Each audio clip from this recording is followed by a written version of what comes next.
Hello there and welcome to Nowhere to Hide.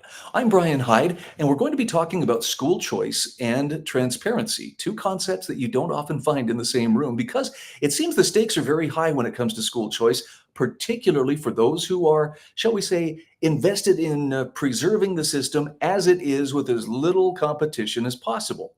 That would be people like Idaho Governor Brad Little, as well as some of the lobbyists and some of the systems themselves. However, I have a couple of great articles that I want to share some excerpts from today that will hopefully shed light on how just because the governor says, well, I'm supportive of school choice, his actions don't necessarily bear that out. And you deserve to know why. All reporters are biased, the Idaho Press Club are biased, all media, newspaper, radio. To be completely blunt here, Brian, and there are plans to expand indoctrination. That's right. Well, Idahoans are also concerned. Horror shot. That line would be moving a little bit farther west. I'm like crying. Nobody wants to see dark money is influencing policy. Once again, welcome to Nowhere to Hide. When it comes to school choice, it's the kind of thing where I think people want transparency. And for the most part, the people who are participating in the whole school choice debate as this issue works its way through the Idaho Legislature, there's a lot of people doing it out in the open, but there's a lot of behind the scenes. And I don't know if I want to use the term backroom deals. That's right up there with dark money that's coming into the state here. It's more a matter of how do we keep things going exactly as it's been? In other words, who's more invested in the status quo? I've got a couple of great articles that can shed some light on this, courtesy of a couple marvelous reporters. We'll start with Rachel Hazelip, who is with the Idaho Freedom Foundation. Her article, published on January 31st of this year at idahofreedom.org, asks the question, is the governor's office funneling taxpayer dollars into an anti-school choice nonprofit? She says, though the governor speaks supportively of school choice this year, his actions do not follow suit. He appears to have been directing large sums of money to one of the most notorious anti-school choice lobbies in the state. That would be Idaho Business for Education, or IBE, through an organization in his office called STEM Action Center. And she says, to be clear, the money being expended is taxpayer money. We're talking to the tune of about $1 million.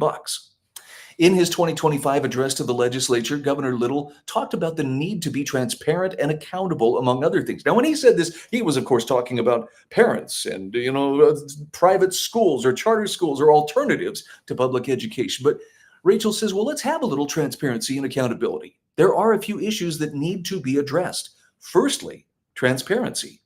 She says it's problematic that such significant expenditures, and again, we're talking about $1 million of public funds to a 501c3 nonprofit, are happening in the governor's office. Why are taxpayer dollars being diverted to a nonprofit organization, particularly to one that's anti-school choice? As serving the public is the intention of public funds, what public purpose does funneling money into an anti-school choice nonprofit serve? Secondly, there's accountability. The governor's claiming to support school choice while simultaneously funding one of the largest anti-school choice lobbies in the state. And Rachel says Idahoans deserve to know why his words convey one thing while his actions convey another. And finally, honesty. If Governor Little wants to stick to his promises made, promises kept campaign, he should immediately cease sending funds to this anti-school choice organization and begin funding organizations that will help make school choice a reality in Idaho. Given his track record fulfilling other promises, however, she says, we shouldn't be too hopeful. Regardless, we feel the people will make their voices heard regarding school choice this year. Look, this is an idea whose time has come. And I say that not from the standpoint that everybody's on board. Not everybody is, but there's enough of a groundswell of opinion, not just in Idaho, but in other states as well, that parents want to have alternatives. And more importantly, parents understand that business as usual isn't cutting it when it comes to their child's education. So when you hear about people wanting school choice, often it will bring up people defending, well, what's wrong with the public system? And it's not to say that that system can't ever work. But when you consider that the Department of Education, for instance, was created back in 1977 by President Jimmy Carter, I believe the U.S. was either at or near the top in terms of educational excellence among the world's nations at that time. Since that time, we have fallen to 50th in terms of excellence in education. So all of that federal money, all of that involvement didn't really make that big of a difference. In fact, it may have made a difference in the wrong direction. And that's something we have to consider here in Idaho. Simply throwing more money at the situation isn't necessarily going to change things. Now, Brian Allman sums up one of the problems here with the governor's coziness with Idaho Business for Education. And again, we're talking $1 million donation that came through the governor's office. To sum up, the governor's office funneled 7 figures into Idaho Business for Education, which is in turn lobbying against school choice. And the IBE president bought a nice dinner for the chairman of the Senate Education Committee, while the former pro tem, that would be Chuck Winder, lobbied the governor. Interesting. So let's talk a little bit about the system itself and what kind of reform needs to take place. School choice is one issue, but as Brian Allman points out in his Gem State Substack, it's not the only issue. When it comes to reforming the system, he says school choice is just the first step. Brian says, if you have seen one hearing on school choice in Idaho, you already know what was said. Retired teachers and public education boosters urged the committee to reject the bill, lest it be the end of public education as we know it. Parents urged the committee to support it to give them and their communities access to alternatives. Democrats and a few Republicans, such as Representative Britt Raybould, argue strenuously against allowing tax dollars to go to private institutions without government control, while other Republicans, such as Representative Jason Monks, argue that parents are ultimately accountable for the education of their own children. Now, Brian says the deeper issue here is not the size of the refundable tax credit, but what to do about the public education system as a whole. To listen to the public school boosters, he says, you would think that our schools are world-class, ensuring that all students finish each year fully proficient in the subject they studied. But if that were the case, he points out, then there wouldn't be so much demand for alternatives. And that's a very solid point.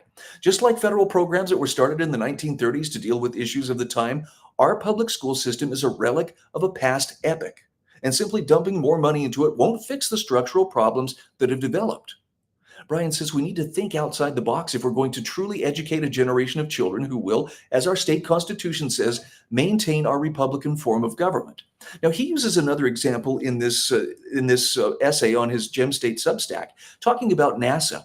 And it's very interesting when you think about how NASA has evolved. And there was a time where, wow, it was cutting edge. It was lean and mean, but more importantly, it got things done. It put a man into orbit. It put a man on the moon and brought them back safely, even sometimes against, some pretty bad odds.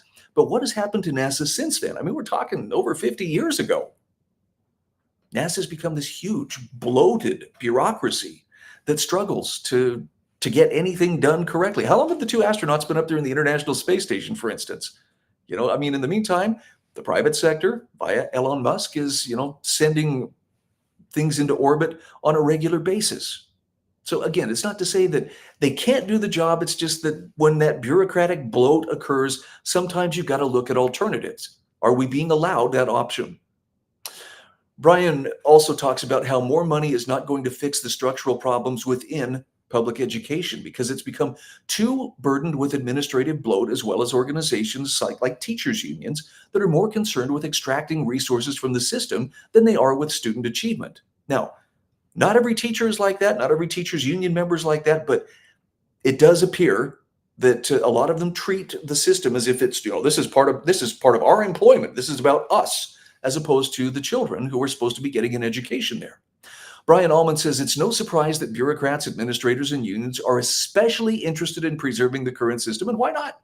It's working just fine for them. Now, he says, apply the same lessons that we learned from NASA to the public school system.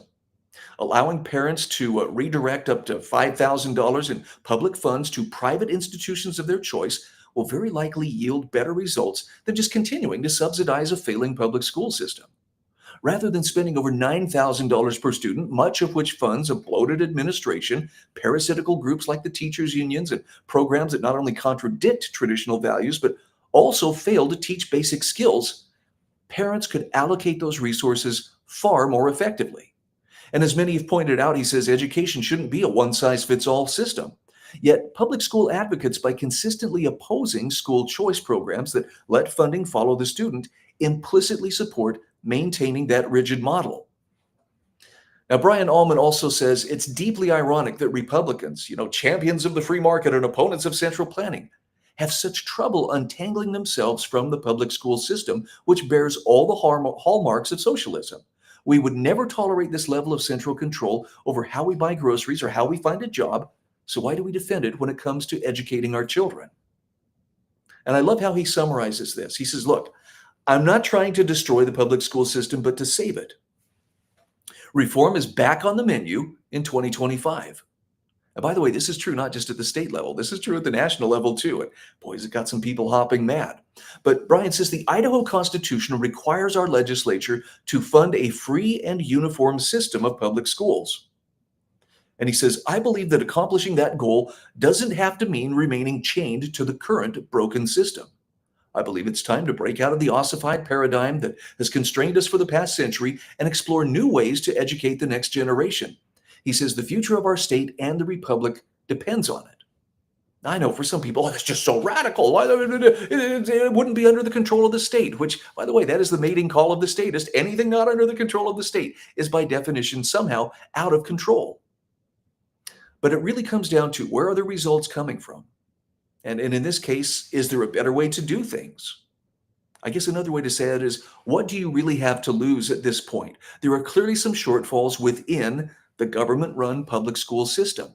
Why not allow those alternatives? Well, but we can't have public money going here and there. Well, then you let the parents and the taxpayers keep more of that money so they can choose where it goes to provide the best education possible for their kids. I mean, I understand. As Brian Allman points out in his Substack, there are plenty of people for whom the system is working great. The big problem is it's not the students for whom it's working out great.